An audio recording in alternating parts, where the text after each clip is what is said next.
Of today to you each month. And tonight, our second segment, we're going to deal with the continue the tax issues. And I'm fortunate enough to still have Mr. Trump with us. And Donald and I are going to be discussing the estate tax for different states and how you can actually save a lot of money by the state you choose to have your living and your residence parked in. Donald, can you tell me a little bit about how this works out? Well, it's kind of funny. You look state by state, and different states have different inheritance tax rates. And with generally the trend being that the red states, or the more Republican states, tend to have, be tax havens, where the blue states tend to have very high inheritance tax. Well, let me ask you about that. We have a general federal inheritance tax. Right. But you're saying that so many states have such a variety of taxes, it's actually worthwhile to shop which state you park your residence Well, in. sure. Let's say you have multiple businesses in multiple states and multiple corporations in multiple states. So it depends where you might set up your corporate headquarters. It depends where you might, set up your nexus, basically, where you set up your, your focus of your business. And, you could maybe do sales in some states or do some minor things in one state, but keep, the majority of your business in a state that has lower tax rate. And you can put your residence in one of those states.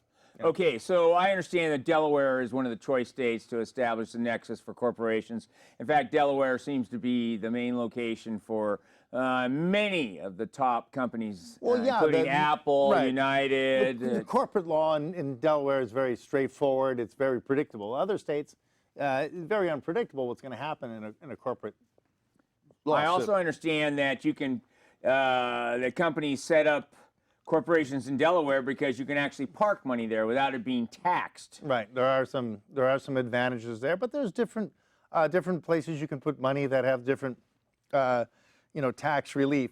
But we're talking about an inheritance tax is where you die or where your residence is when you die. So, okay, so let's talk about that. What states are some good states? I'll say like Texas. Like say all the red states are pretty good tax, not only on their sales tax and state income taxes, but also on their inheritance tax.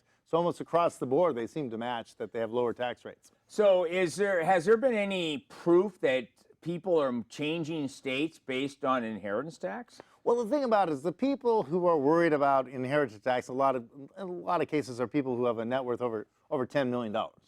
And so, it's not like a huge population shift. But if you look at the number of people in that class, that are moving, yes, you definitely see people moving assets to states with lower taxes if you're in that bracket. Yeah, I understand. There's actually was a census In other words, it's kind of like birds flying south for the winter. South for the winter, they're flocking. Not south of the border. South for the winter. They're flocking to these lower tax states. Yeah. Because at a certain point, if you're about to retire, or if you're retired, you're maybe not going to run your business. You can really have your domicile anywhere. I mean, you're not really forced to be at a certain place where you used to run your business. Well, there's a lot of states that don't even tax Social Security. Well, right. Some states do tax Social Security. Right. And I think it benefits. I understand Florida is a good state. That's why a lot of people retire to Florida. Right. I believe. Also, some good bankruptcy laws in Florida. Yeah, you can keep your house. No matter there's no like here it's $140,000 in California, right? Right. Unlimited in Florida. So your homestead exemption is basically unlimited in Florida. Yeah, that means no matter what the you could have a value is. $50 million house, go through bankruptcy, you still keep your house. That's incredible. Not that I know too much about bankruptcies.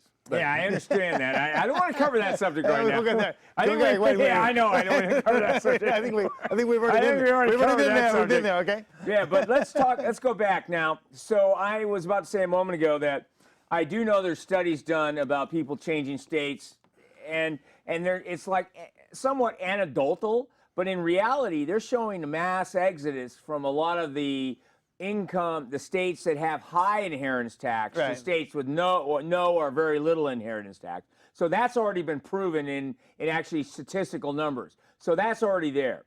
So what is the benefit to any state to still have a high inheritance tax? Well, I think that, some people may have family in a state where they're going to stay anyway. They're going to take the pain, right? So I'm sure there's people in a certain situation that are going to stay anyway. like say if you live in New York, very high taxes. You know, they have commercials, oh, we got low taxes, but really some of the highest taxes anywhere on the planet, but people love living in New York, you know? So in certain cases, people will sacrifice that money because either they have family or they just love that city, or for one reason or another, they'll take that economic hit.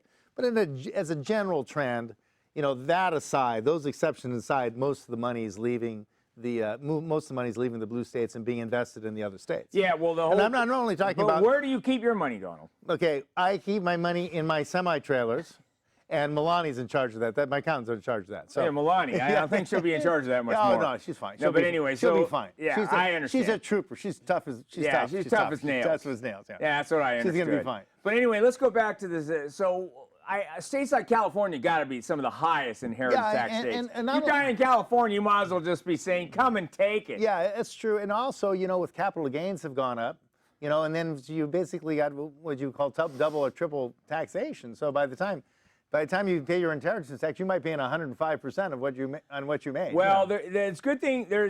Okay, now I do know that if you're in categories right now, the federal inheritance tax doesn't even kick in until after $5 million. Well, it's for a couple, 10.25. Yeah, exactly, and that's for the federal.